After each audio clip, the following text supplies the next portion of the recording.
എല്ലാവർക്കും നമസ്കാരം. 11-ാം തീയതിയിലെ ഗുരുവായൂർ ഏകാദശിക്ക് ശേഷം ഇതാ മറ്റൊരു ശ്രേഷ്ഠമായ ദിനം വരികയാണ്. ഡിസംബർ 13-ാം തീയതി തൃക്കാർത്തിക, കാർത്തിക വിളക്ക്. സാധാരണ പൗർണമിയും കാർത്തികയും ഒരേ ദിവസം വന്നാലാണ് തൃക്കാർത്തിക മഹത്തായതായി പറയുന്നത്. എന്നാൽ ഈ പ്രാവശ്യത്തെ തൃക്കാർത്തിക പൗർണമിക്കല്ല വരുന്നത്, എങ്കിലും അത് വളരെ വിശേഷമുള്ളതായിട്ട് പറയപ്പെടുന്നു. എന്തൊക്കെയാണ് അതിൻ്റെ പ്രത്യേകതകളെന്ന് നമുക്ക് നോക്കാം. അതിനു മുമ്പായിട്ട് നിങ്ങൾക്ക് ഇതുപോലെ ഏതെങ്കിലും വ്രതത്തെക്കുറിച്ചോ ആചാരങ്ങളെക്കുറിച്ചോ ആഘോഷങ്ങളെക്കുറിച്ചോ മന്ത്രജപത്തെക്കുറിച്ചൊക്കെ കൂടുതൽ എന്തെങ്കിലും അറിയണം എന്നുണ്ടെങ്കിൽ നമ്മുടെ നമ്പറിൽ വിളിക്കുകയോ അല്ലെങ്കിൽ വാട്സപ്പ് മെസ്സേജ് വിടുകയോ ചെയ്താൽ സമയം പോലെ മറുപടി തരുന്നതായിരിക്കും. നമുക്ക് വിഷയത്തിലേക്ക് കടക്കാം. വളരെ പുരാതന കാലം മുതൽ തന്നെ കാർത്തിക വിളക്ക്, തൃക്കാർത്തിക ആഘോഷിക്കുന്നുണ്ട്, ആചരിക്കുന്നുണ്ട്. തമിഴ് സംഘം കൃതികളിൽ പലതിലും കാർത്തിക വിളക്കിനെ കുറിച്ചുള്ള പരാമർശം കാണാൻ സാധിക്കും. അതായത് ആയിരക്കണക്കിന് വർഷങ്ങൾക്ക് മുമ്പ് തന്നെ ഇത് നിലനിന്നിരുന്നു എന്ന് നമുക്ക് വിശ്വസിക്കാം. ശൈവ, ശാക്തേയ, വൈഷ്ണവ സമ്പ്രദായങ്ങളിൽ വ്യത്യസ്ത ഐതിഹ്യങ്ങളോടുകൂടി കാർത്തിക വിളക്ക് നമുക്ക് കാണാൻ സാധിക്കും. അതിൽ ഒരു കഥ ഭഗവാൻ ശിവനുമായി ബന്ധപ്പെട്ടതാണ്. ബ്രഹ്മാവും വിഷ്ണുവും തമ്മിൽ ആരാണ് കൂടുതൽ ശക്തൻ എന്നുള്ളൊരു തർക്കമുണ്ടാവുകയും അവരുടെ മധ്യത്തിലേക്ക് ഭഗവാൻ ശിവൻ ജ്യോതിർലിംഗ രൂപത്തിൽ ആവിർഭവിച്ചു. എന്നിട്ട് ആദ്യവും അവസാനവും കണ്ടുപിടിക്കാൻ പറഞ്ഞു. ബ്രഹ്മാവ് മുകളിലേക്കും ഭഗവാൻ വിഷ്ണു താഴേക്കും പോയ ആ കഥ എല്ലാവർക്കും അറിയാവുന്നതാണ്. ഭഗവാൻ ഈ ജ്യോതിർലിംഗ രൂപത്തിൽ പ്രത്യക്ഷനായത് കാർത്തിക നക്ഷത്രത്തിലാണെന്നും അത് തൃക്കാർത്തികയായിട്ട് ആഘോഷിക്കുന്നു എന്നൊരു വിശ്വാസമുണ്ട്. പല ക്ഷേത്രങ്ങളിലും അതുകൊണ്ട് തന്നെ ഭഗവാനെ ജ്യോതിർലിംഗ ഭാവത്തിൽ ആരാധിച്ചുകൊണ്ട് ആഘോഷങ്ങൾ നടക്കുന്നുണ്ട്. മറ്റൊരു ഐതിഹ്യം ഭഗവാൻ സുബ്രഹ്മണ്യനുമായി ബന്ധപ്പെട്ടതാണ്.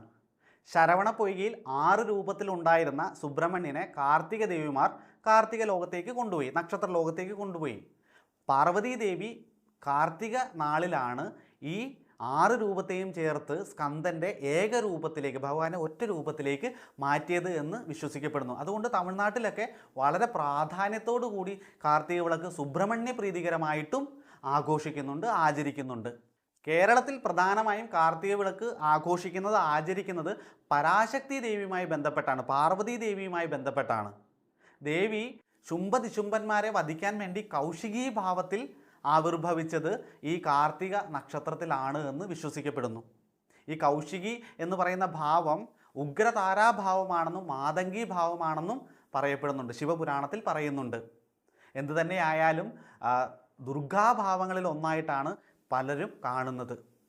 ശുംഭനിശുംഭന്മാരെ വധിക്കാൻ വേണ്ടി ആവിർഭവിച്ച രൂപം ദുർഗാദേവിയുടെ ഭാവം. അതുകൊണ്ട് തന്നെ മഹാസരസ്വതി, മഹാകാളി, മഹാലക്ഷ്മി ഭാവത്തിൽ ദേവിയെ കാണുന്നു. അതുകൊണ്ട് ഈ ത്രിദേവിമാരുടെയും അനുഗ്രഹം ഈ തൃക്കാർത്തിക നാളിൽ ലഭിക്കുമെന്നാണ് വിശ്വസിക്കപ്പെടുന്നത്. ഐതിഹ്യങ്ങൾ എന്തു തന്നെയായാലും വളരെ വിശേഷപ്പെട്ട ഒരു ദിവസമായിട്ടാണ് തൃക്കാർത്തികയെ കാണുന്നത്. ദേവീ ചൈതന്യം ഭൂമിയിൽ നിറഞ്ഞു നിൽക്കുന്ന ഒരു ദിവസമായിട്ടാണ് തൃക്കാർത്തികയെ കാണുന്നത്. അതുകൊണ്ട് തന്നെ സരസ്വതീ ദേവിയുടെ അനുഗ്രഹം ലഭിക്കുന്നതിനും പരാശക്തി ദേവിയുടെ ശക്തി സ്വരൂപിണിയായ പാർവതീ ദേവിയുടെ അനുഗ്രഹം ലഭിക്കുന്നതിനും മഹാലക്ഷ്മി ദേവിയുടെ അനുഗ്രഹം ലഭിക്കുന്നതിനും ഈ തൃക്കാർത്തിക വ്രതത്തോടുകൂടി ആളുകൾ ആചരിക്കുന്നുണ്ട്. ഇത് സാധാരണ എല്ലാ വർഷവും ചെയ്യുന്നതാണ്. കാർത്തിക വിളക്കിൻ്റെ ആചാരങ്ങളിൽ നിരവധി വ്യത്യാസങ്ങൾ നമുക്ക് കാണാൻ സാധിക്കും. കാരണം സാധാരണ വിളക്ക് കത്തിച്ച് ആഘോഷിക്കുന്നവരുണ്ട്, ഒരുപാട് ചിരാതുകളും മറ്റും വീടുകളിൽ കത്തിച്ച് ആഘോഷിക്കുന്ന സാധാരണ രീതിയിലുള്ള ആഘോഷങ്ങൾക്കപ്പുറത്തേക്ക് പന്തം കൊളുത്തിക്കൊണ്ട് വീടിന് ചുറ്റും പ്രദക്ഷിണം വയ്ക്കുന്നതും വൃക്ഷങ്ങളെ പേര് ചൊല്ലി വിളിച്ച് വിളക്ക് കാണിക്കുന്നതുമായിട്ടുള്ള നിരവധി ആചാരക്രമങ്ങൾ നമുക്കിത് കാണാൻ സാധിക്കും. നിങ്ങൾ ഓരോരുത്തരും എങ്ങനെയാണോ കാർത്തിക വിളക്ക് ആഘോഷിക്കുന്നത്, ആചരിക്കുന്നത്, ആ ക്രമത്തിൽ അത് ചെയ്താൽ മതി. അതിനെക്കുറിച്ച് കൂടുതൽ അറിയണമെന്നുള്ളവർ വിളിച്ച് ചോദിക്കുകയോ മെസ്സേജ് വിടുകയോ ചെയ്താൽ പറഞ്ഞു തരാം. കാരണം വ്യത്യസ്ത രീതിയിൽ പലരും ആഘോഷിക്കുന്നത് കൊണ്ട്, ആചരിക്കുന്നത് കൊണ്ട് ഇനി ഞാൻ ഇതിങ്ങനെയൊക്കെയാണ് ചെയ്യേണ്ടതെന്ന് പറയുമ്പോൾ നിങ്ങൾക്കത് കൺഫ്യൂഷനാവും, നിങ്ങൾക്ക് വീണ്ടും ടെൻഷൻ വരും. ഇതിങ്ങനെ ചെയ്താൽ മതിയോ, ഇതിൽ മാറ്റം വരണോ എന്നൊക്കെയുള്ളത്. അതുകൊണ്ട് ഇപ്പോൾ നിങ്ങൾ എങ്ങനെയാണോ ആഘോഷിക്കുന്നത് അതുപോലെ തന്നെ ഇത് ആഘോഷിച്ചാൽ മതി, ആചരിച്ചാൽ മതി. എന്തെങ്കിലും വ്യത്യാസം വേണം, ഇതിനെക്കുറിച്ച് കൂടുതൽ അറിയണം എന്നുണ്ടെങ്കിൽ ചോദിച്ചാൽ മതി, പറഞ്ഞു തരാം. പക്ഷേ പ്രധാനമായും ഞാൻ പറയാൻ ഉദ്ദേശിച്ചത് ഈ വർഷം ഡിസംബർ 13-ാം തീയതി ഈ വർഷം വരുന്ന തൃക്കാർത്തികയ്ക്ക്, കാർത്തിക വിളക്കിന് വളരെ പ്രാധാന്യമുണ്ട്. എന്താണ് ആ പ്രാധാന്യം എന്ന് ചോദിച്ചാൽ, ഇത് ഒരു ത്രയോദശി വൈകുന്നേരം വരുന്ന ദിവസമാണ് ഈ കാർത്തിക വന്നിരിക്കുന്നത്. സായം സന്ധ്യയിൽ ത്രയോദശി തിഥി വന്നാൽ അന്ന് പ്രദോഷമാണ്. ഭഗവാൻ ശിവൻ ലാസ്യ താണ്ഡവമാടുന്ന ദിനം. സർവ്വ ഐശ്വര്യങ്ങളും ഭഗവാൻ സർവ്വ അനുഗ്രഹങ്ങളും തരുന്ന ദിനം. അതുകൊണ്ട് തന്നെ സാധാരണ പ്രദോഷവ്രതം എടുക്കുന്നവർക്ക് ഇതൊരു കാർത്തിക വ്രതം കൂടിയായി മാറും.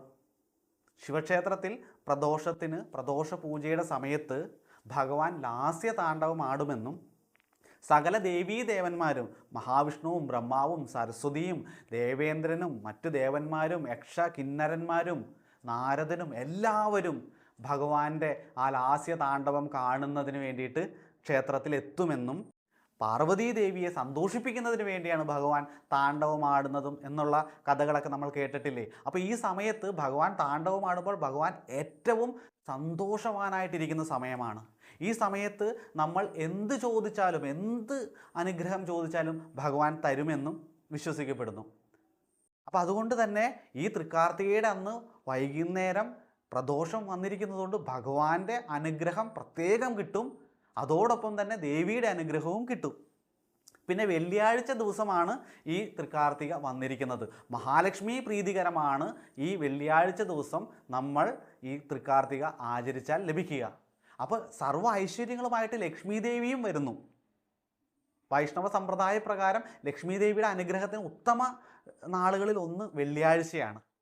അപ്പോൾ ഈ ദിവസം വെള്ളിയാഴ്ച ആയതുകൊണ്ട് തന്നെ നമ്മൾ വ്രതം എടുത്താലും ഇത് ആഘോഷിച്ചാലും ആചരിച്ചാലുമെല്ലാം ലക്ഷ്മി ദേവിയുടെ അനുഗ്രഹവും നമുക്ക് കിട്ടുന്നു.